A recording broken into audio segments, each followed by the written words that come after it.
اللہ الرحمن الرحیم لا حول ولا قوة الا باللہ العلی العظیم اللہم صلی علی محمد وعلی آل محمد۔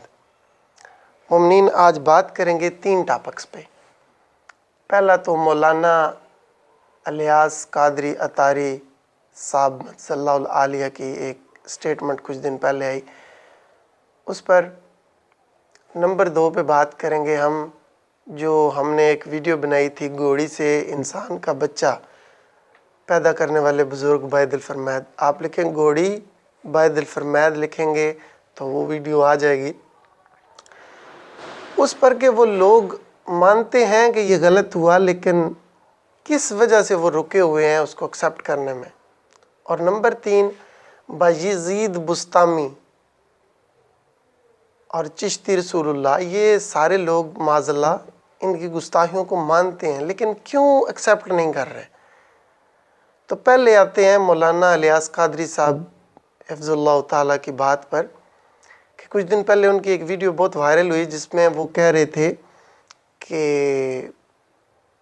ایک دم بتا رہے تھے کہ اگر کسی شخص کے سر میں درد ہو تو وہ کیا کرے۔ تو بتا رہے تھے کہ جس جگہ پر آپ کو درد ہے، جس بھی جگہ پر آپ کو درد ہے، تو آپ نے وہاں پر اپنا ہاتھ رکھنا ہے جیسے سر کا درد ہے۔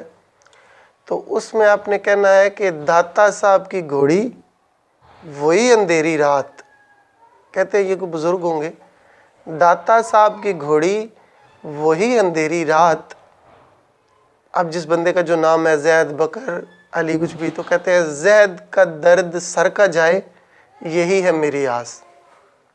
تو اس سے کیا ہوگا؟ آپ کا درد نکل جائے گا، یعنی کہ آپ کو پیناڈول کھانے کی ضرورت نہیں ہے۔ ایسا آپ کریں، آپ کا سر کا درد جاتا رہے گا۔ استغفر اللہ واتوب الیک۔ یہ کیا فضول حرکتیں ہیں، اور یہ کیا سکھا رہے ہیں اپنے مریدین کو؟ یہ وہ شخص ہے کہ جن کے لاکھوں میں نہیں کروڑوں میں فالورز ہیں، جو ان کی بات کو منو ان اسی طرح عمل پیرا کر لیتے ہیں۔ تو حدیث میں تو عائشہ سلام اللہ علیہ فرماتی ہیں کہ رسول اللہ صلی اللہ علیہ وآلہ وسلم یا ان کے گھر والوں میں سے کسی کو بھی جب کوئی بھی تکلیف ہوتی تو رسول اللہ صلی اللہ علیہ وآلہ وسلم سورہ فلق اور سورہ ناس پڑھ کر اپنے ہاتھوں پر دم کر کے تکلیف والی جگہ پر مل دیا کرتے تھے۔ تو یہ طریقہ ہے درد کو دور کرنے کا۔ یہ بھی آپ کریں اور ساتھ میں پیناڈول کھا لیں، سر کے درد کی گولی ڈسپرین کھا لیں، انشاءاللہ تعالی العزیز آپ کا درد ٹھیک ہو جائے گا۔ تو یہ دعوت اسلامی والے بھائیوں سے گزارش ہے کہ کچھ بھی اگر آپ کے مرشد کہیں تو وہ نہ مانا کریں، کتاب و سنت کی بات مانا کریں۔ یہ تنقید نہیں ہے، گزارش ہے پیارے بھائی، پازیٹیو لینا۔ جزاک اللہ۔ اب دوسری بات کہ جیسے وہ گھوڑی والی میں نے آپ کو ویڈیو ریفر کی ہے، وہ آپ دیکھیں پورا یہ ویڈیو، تو پھر اس میں اب وہ کہتے ہیں کہ عورت کو بچہ نہیں تھا تو اس نے بابا جی کی گھوڑی کی لگام پکڑ لی اور کہا کہ مجھے بچہ دے۔ تو بابا جی نے کہا کہ آپ کے نصیبوں میں اولاد نہیں ہے۔ اب پھر ہم یہاں پر بولیں گے کہ بابا جی کو کیسے پتہ چلا؟ کیونکہ سورہ Al Imran chapter number 3 verse number 179 میں اللہ سبحانہ وتعالیٰ فرماتے ہیں کہ اللہ کی یہ شان نہیں ہے کہ وہ تم میں سے کسی غیر نبی کو غیب پر مطلع کرے۔ تو غیر نبی تو غیب کی بات جان ہی نہیں سکتا، تو اس عورت کے نصیبوں میں اولاد ہے یا نہیں ہے یہ تو غیب کا معاملہ تھا۔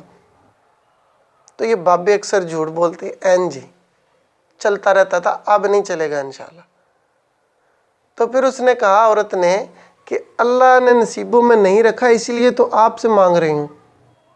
استغفر اللہ واتوب الیک۔ اب یہ شرک میں چلا جائے گا، کیونکہ اللہ سبحانہ وتعالیٰ نے کچھ نہیں دینا تو کون ہے جو دے سکتا ہے؟ سورہ نمل کی آیت نمبر 62، بھلا کون ہے جو مصیبت میں گرے ہوئے شخص کی پکار کو جب کہ وہ پکارے سنتا ہے اور اس سے اس کی تکلیف کو دور کر دیتا؟ الہ مع اللہ، کیا اللہ کے ساتھ کوئی اور معبود بھی ہے؟ قلیلا ما تذکرون، مگر نصیحت حاصل کرتے ہو تم بہت کم۔ تو اگر آپ نے اللہ کے علاوہ کسی اور سے کچھ مانگ لیا جس پر وہ قادر ہی نہیں ہے، تو آپ نے اس کو الہ مان لیا اپنا، معاذ اللہ۔ تو بابا جی اترے، جلال میں آئے اور گھوڑی کو تھاپڑا مارا۔ اب یہ کہتے ہیں، اور جو تذکرۃ الاولیاء جیلم کی کتاب ہے اس میں لکھا ہے کہ اس گھوڑی کے اندر جو عمل تھا وہ عورت کے اندر چلا گیا۔ استغفر اللہ و اتوب الیہ۔ یقین مانیں، یہ میں نے اپنے جتنے بریلوی دوستوں سے جو ہمارے علاقے کے نہیں ہیں، باہر ہیں، ان سے یہ بات کی تو انہوں نے توبہ توبہ کیا اور کہا کہ ایسا تو ممکن ہی نہیں ہے، ایسا نہیں ہو سکتا۔ تو ہمارے علاقے کے لوگ اس کو کیوں مان رہے ہیں؟ کیونکہ بچپن سے انہیں یہ بتا دیا گیا ہے اور یہ بات ان کے ذہنوں میں نشین ہو چکی ہے۔ اس لیے اگر وہ غور و فکر کریں، تدبر کریں، سوچیں کہ واقعتاً یار یہ کیسے ہو سکتا ہے، تو انشاءاللہ ان کو سمجھ آئے گی کہ یہ نہیں ہو سکتا اور نہیں ہوا۔ ہم انشاءاللہ پوری زندگی میں یہ بار بار ریپیٹ کراتے رہیں گے آپ کو، کہ آپ کو یہ پتہ چل جائے کہ یہ نہیں ہو سکتا اور یہ نہیں ہوا۔ اب تیسری بات، تیسری سے جڑی پھر بتاؤں گا کہ یہ کیوں نہیں لوگ مانتے۔ تیسری بات بایزید بسطامی کی تذکرۃ الاولیاء میں ہم نے بتایا ہوا ہے کہ انہوں نے کہا تھا کہ قیامت کے دن معاذ اللہ لوائے اعظم من لوائی محمد، کہ معاذ اللہ میرا جھنڈا قیامت کے دن رسول اللہ صلی اللہ علیہ وآلہ وسلم کے جھنڈے سے بڑا ہوگا۔ تو اب یہ سب کو پتہ ہے، جس کو بھی بتاؤں اس کو سمجھ ہے کہ یہ بات غلط ہے، سیدھی 2 + 2 = 4 کی طرح یہ سیدھی سیدھی غلط ہے۔ لیکن یہ دونوں باتوں پہ اور ایسی اور سی گستاخانہ عبارتوں پر یہ کیوں نہیں کھل کر بولتے؟ یہ اس لیے کہ پھر یہ سوچیں گے کہ ہمارا جو بنایا ہوا سارا دھرم تختہ تھڑو ہو جائے گا، یہ جو سارا نظام ہم نے تصوف کا بنایا ہوا ہے یہ سارا گر جائے گا۔ تو یار آپ ہی تو کہتے تھے با خدا دیوانہ باش، با محمد ہوشیار۔ تو اب رسول اللہ صلی اللہ علیہ وآلہ وسلم کے لیے بات آئی ہے تو آپ اٹھا کے درم تھو کر دیں۔ کس چیز کی فکر ہے آپ کو؟ رسول اللہ سے آپ محبت کے دعوے کرتے ہیں، اب عملی ثبوت دیں۔ جو بابا بیچ میں آتا ہے اس کی منڈی مروڑ کے پھینکے اس پر آ، کیونکہ ہم نے کلمہ رسول اللہ صلی اللہ علیہ وآلہ وسلم کا پڑھا ہوا ہے۔ ایک اور ہمارا بھائی ہے جذباتی بھائی، اللہ اس پہ رحم فرمائے، تو وہ میں جب اس طرح کی کوئی عبارت سامنے لاتا ہوں تو وہ انجینئر صاحب کی کوئی مجھے ایسی ویڈیو بھیج دیتا ہے۔ تو پیارے بھائی انجینئر صاحب اگر کوئی بونگی شڑول ماریں تو میرا اس سے کیا لینا دینا؟ ان کی جو اچھی بات ہوگی وہ میں رکھ لوں گا، جو کتاب و سنت کے منہج پر ہوگی۔ ہم سا کوئی ہو تو سامنے آئے، ہم تو مذمت کریں گے ہر چیز کی۔ اور دوسری بات انجینئر صاحب کی بھی ہم نے ویڈیوز ڈیٹیل میں دیکھی ہیں، اگر آپ ان کے مزاج سے واقف ہوں اور ان کی لگاتار پوری ویڈیو سنتے رہیں تو آپ کو سمجھ آئے کہ یہ بات انہوں نے کس کنٹیکس میں کہی ہے۔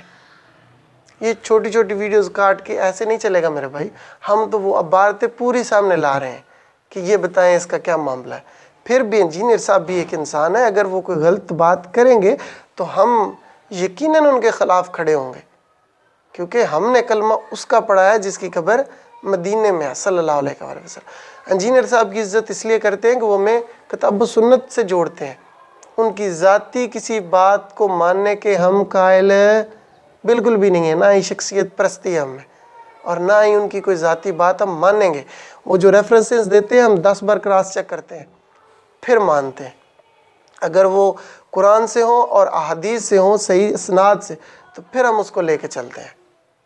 تو آپ سے بھی گزارش ہے، کوئی ہمسا ہو تو سامنے آئے، آپ بھی اسی منہج پہ کھڑے ہوں، کراس ریفرنس چیک کیا کریں، شخصیت پرستی میں نہ پڑیں، اور اتباع اس کی فرض ہے ہم پر جس کی قبر مدینے میں ہے صلی اللہ علیہ وآلہ وسلم۔ اور نہ مولانا لیاز قادری صاحب، نہ انجینئر صاحب، نہ یہ گھوڑی سے بچے پیدا کرنے والے، اور نہ ہی بایزید، ان میں سے کسی کی اتباع ہم پر فرض نہیں ہے۔ اسی کی اتباع فرض ہے جن کی قبر مدینے میں ہے صلی اللہ علیہ وآلہ وسلم۔ تو ہمارا مقصد آپ کو انہی سے جوڑنا ہے۔ جزاک اللہ خیر۔